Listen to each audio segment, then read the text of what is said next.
بسم اللہ الرحمن الرحیم۔ ابو بکر صدیق جنت میں رسول پاک صلی اللہ علیہ وآلہ وسلم کے رفیق۔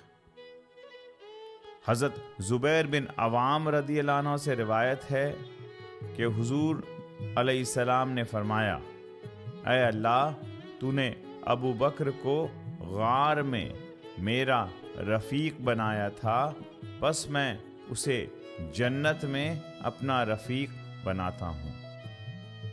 اس حدیث کو اسقلانی نے لسان المیزان میں، زہمی نے میزان الاعتدال میں، محب تبری نے الریاض النظرہ میں لایا ہے، اور حضور سیدی شیخ الاسلام نے مناقب صدیق اکبر میں اسے کلیکٹ کیا ہے۔ حدیث کا نمبر ہے 54۔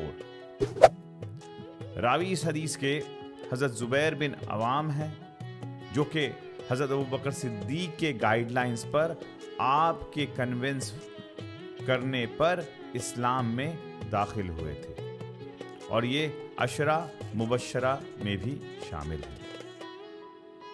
اب آئیے حدیث کی طرف۔ اللہ کے نبی کی دعا مانگنا۔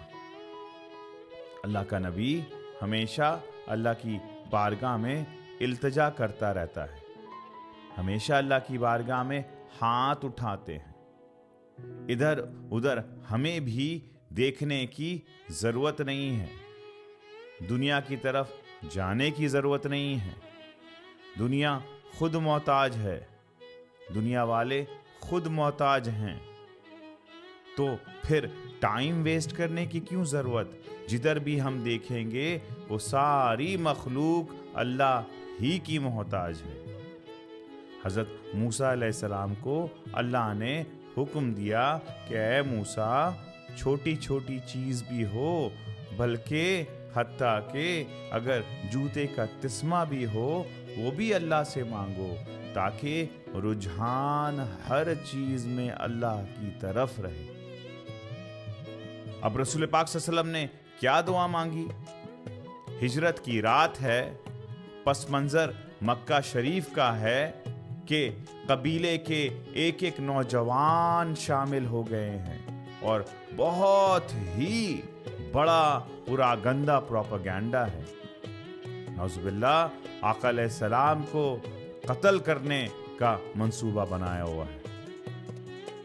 اللہ نے پھر فرمایا، مکروا ومکر اللہ واللہ خیر الماکرین، اور وہ بہت سارے پروپیگنڈا بنا رہے تھے، آقا علیہ السلام کو ضرب دینے کا، حضور کو تکلیف پہنچانے کا، اور اللہ اس کے ریاکشن میں بہت ہی عظیم تدبیر فرما رہا تھا۔ اللہ ایک عظیم پلانر ہے، اور اسے کسی کی توجہ کی ضرورت نہیں، کسی کے مشورے کی بھی ضرورت نہیں۔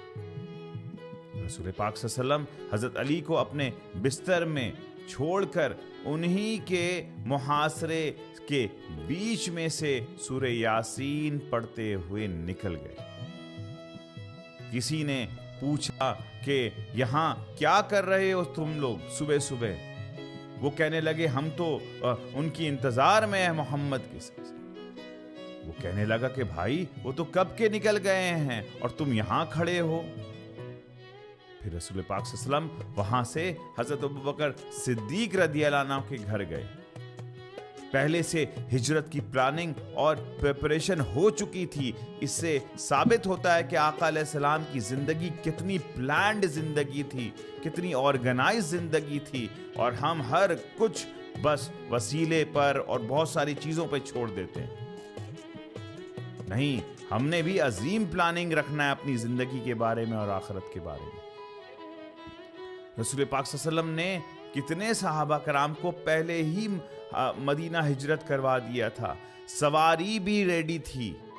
پھر وہاں پہنچ کر حضرت ابوبکر صدیق رضی اللہ عنہ کے پاس آقا علیہ السلام نے سواری کا پہلے پیمنٹ کیا، سواری کو خریدا، پھر وہاں سے نکلے غار ثور کی طرف۔ وہاں پر جب پہنچ گئے تو غار ثور میں پہلے حضرت ابوبکر صدیق انٹر ہوئے، غار کو کلین کیا، سیفٹی سیکیورٹی، بہت پرانی غار تھی، تو کوئی جانور یا کوئی انسیکٹ ریپٹائل نہ ہو، اور پھر خول جو ہے اس کو بھرا، اور پھر وہاں جتنے دن 3 دن غار میں رہے، باضابطے پورے مکہ شریف کی اپڈیٹس آ رہی تھی آقا علیہ السلام کو، ساری چیز حضور کو فراہم کی جا رہی تھی، حضور کی پلاننگ آپ دیکھ لیں ذرا۔